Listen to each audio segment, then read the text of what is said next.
দেখে কি মনে হচ্ছে কতগুলো গাজর ভাজতেছি, এগুলো দিয়ে কি করব? এগুলো দিয়ে অনেক কিছু করব। এখানে হচ্ছে ফুলকপি সিম ছিল, সেগুলো ভেজে নিলাম।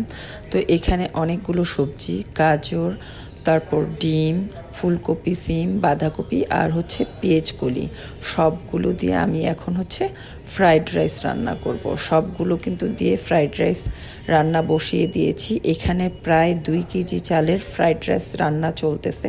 দেখেন কি সুন্দর হয়েছে কিন্তু আমার ফ্রাইড রাইসটা। আর ফ্রাইড রাইস রান্না করতে হলে অবশ্যই আগে থেকে আপনি চালটা রান্না করে নেবেন ভাতের মতো করে। দেখছেন কি সুন্দর ঝরঝরে হয়েছে।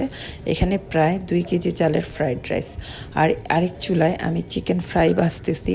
ফ্রাইড রাইসের সাথে চিকেন ফ্রাই না হলে কি চলে? আর এটা হচ্ছে চিংড়ি মাছের কারি।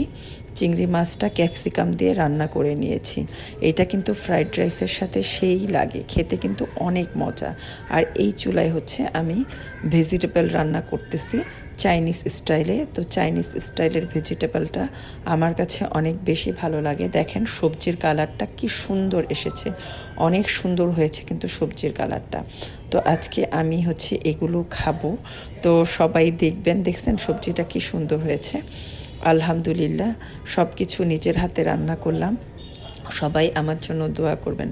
আর বিকেলের নাস্তার জন্য প্রায় 3 প্যাকেট নুডলস রান্না করলাম। অবশ্যই এত রান্নার কারণ আছে, কারণ হচ্ছে বাসায় গেস্ট আসবে, অনেক মেহমান আসবে। তো আল্লাহ হাফেজ। ভিডিওটি কেমন